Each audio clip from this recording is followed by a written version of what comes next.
समाज में जागृति दी, प्रेरणा दी कि एक हो जाओ, संघर्ष करो और अधिकार पाओ। लगातार शासन से अधिकार की लड़ाई लड़ते रहे। में छला है, चाहे वो कांग्रेस की सरकार रही हो, हमने भी उसके खिलाफ आंदोलन किए हैं, पूरा समाज जानता है। लेकिन उस समय के तत्कालीन मुख्यमंत्री माननीय दिग्विजय सिंह जी ने माझी समाज के लोगों को शासकीय नौकरियों से लेकर शिक्षा से लेकर सारी सुविधाओं देने के लिए जो आदेश जारी किए, वह आज भी ढाल बनकर समाज के लिए एक बड़ा काम कर रहा है। और यही कारण है कि पूरे मध्य प्रदेश के साथ साथ पूरे भारत में लगभग 28,000 लोग हमारे सर्विस कर रहे हैं। विसंगति कहां पर है? यह गंभीरता का विषय है। सन 1950 में अनुसूचित जनजाति आयोग का गठन के बाद सन 1956 में नया मध्य प्रदेश बना और 1976 में जब मध्य प्रदेश शासन ने इस बात की व्याख्या करने के बाद यह आदेश जारी किया कि मध्य प्रदेश में सारी कहते सीमाओं को तोड़ते हुए माझी समाज को संपूर्ण मध्य प्रदेश में अनुसूचित जनजाति घोषित किया जाता है। और जब पूरे मध्य प्रदेश में अनुसूचित जनजाति घोषित किया गया तो हमारे लोगों को अधिकार मिलना था। लेकिन क्या हुआ आप जानते हैं, यह राजनीति है। उस दौरान मध्य प्रदेश में जनसंख्या का उसमें बताया गया कि मध्य प्रदेश में 80 लाख माझी समुदाय के लोग हैं और यहीं से हमारे खिलाफ राजनीति चालू हो गई। राजनीति इस बात की कि यदि 47 विधानसभा सीटें आदिवासियों की हैं और हर पूरे विधानसभा में माझी समाज का 16,000, 25,000, 50,000, 20,000 के गए तो 16 नंबर में जो व्याप्त है गौड़ और उनकी 52 जातियां, उनसे हटकर पूरे समाज को माझी समाज के विधायक आएंगे, कम से कम 30 तो आएंगे ही। और हमारे खिलाफ राजनीतिक षड्यंत्र चालू हो गया। ये कांग्रेस ने भी किया और ये बीजेपी ने किया। आज तो हमारे लोग सर्विस में जो हैं उनको बहुत प्रताड़ना मिल रही है 2005 के बाद। साथियों, समय कम है, गंभीर विषय की बात है कि कुछ विसंगतियां आई समाज में। जब विचारकों की उपेक्षा होती है, चिंतकों की उपेक्षा होती है, होने लगता है।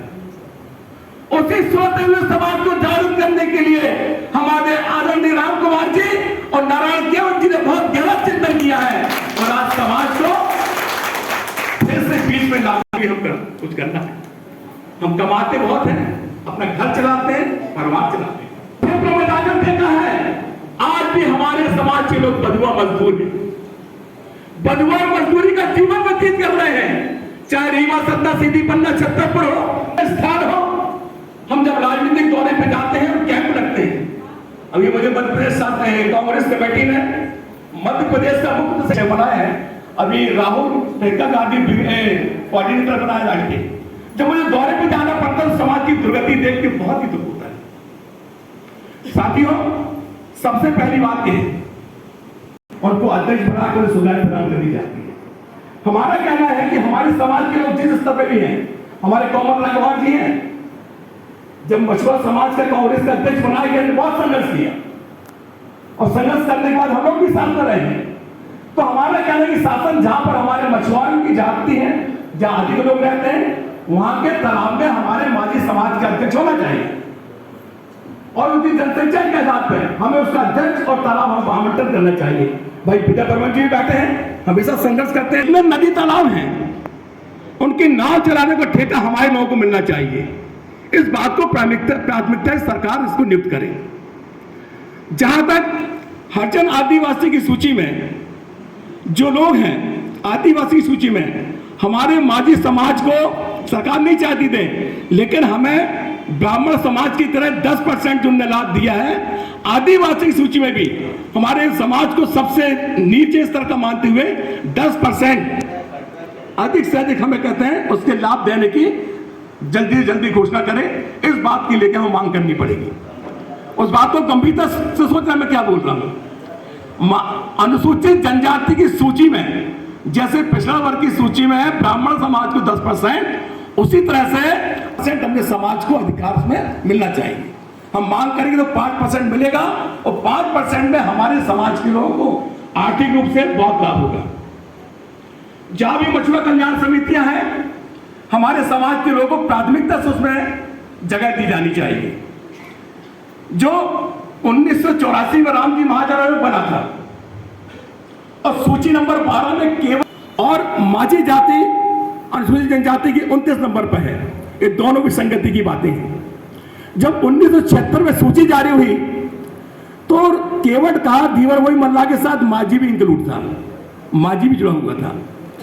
और संविधान में जो व्याख्या दी गई है धारा 342 के अंतर्गत यह कहा गया है ऐसे लोग जो भारत के मूल निवासी हैं, भारत के मूल निवासी हैं और आर्थिक रूप से कमजोर हैं, उन्हें अनुसूचित जनजाति की सुविधा देनी चाहिए। हम भगवान राम जो वनवासी थे और हमारे कहते हैं धर्मगुरु निषाद राज जी जो जंगल में रहते थे, वन में रहते थे, जब राम वन को गमन किए, भगवान जब वो वन में मिले तो निषाद राज जी ने वन में ही उनके कहते हैं बहुत बड़ी अगवानी की, उनको संबल दिया, अपनी सेना के साथ लेकर चले। इस बात का एक प्रमाण है कि हम वनवासी हैं, भारत के मूल आदिवासी हैं और हमें इस अधिकार से कोई वंचित नहीं कर सकता है। इसके लिए हमें एक होकर संघर्ष के लोग जो अन्य धर्म के लोग हैं, ये वैचारिक क्रांति आपको जनता तक पहुंचाना पड़ेगी। तो लगते हैं यदि भारतीय जनता पार्टी का नेता अपनी बात रखता है तो हाँ आप कांग्रेसी व्यक्ति को बुलाइए ताकि वो माझी समाज की बात करे, और यदि कांग्रेस का मुझे लगता है तो तुम्हारे भाजपा के हमारे नेता को बुलवाइए ताकि वो माझी समाज की बात करें। तब हम अपनी लड़ाई में आगे बढ़ेंगे। साथियों, हिंदुस्तान में जो दौर चल रहा है प्राइवेटीकरण का, सारे आरक्षण को समाप्त करने की एक दिशा है। पहले ईस्ट इंडिया कंपनी ने राज्य किया था, लोगों को गुलाम बनाया था। आज अडानी एंड मोदी कंपनी हिंदुस्तान में ईस्ट इंडिया की तरह राज करना चाहती है। आप देखिए विश्व में तीसरा नंबर अडानी जी का आ गया है, विश्व में तीसरा। कोरोना काल में सारे बड़े बड़े उद्योगपति पूंजीपति ठप। हिंदुस्तान के 162 करोड़ रिजर्व बैंक का पैसा लेने के बाद वह भी वहां चला गया। साथियों, ये तो राजनीति की बात है, लेकिन 5 मिनट के बाद मैं अपना उद्बोधन समाप्त कर रहा हूं। सबसे पहली बात, मैं छोटे छोटे संगठनों को भी बहुत साधुवाद और धन्यवाद देता हूं कि उन्होंने अपने स्तर पर जनता में जागृति की है, इसके लिए धन्यवाद।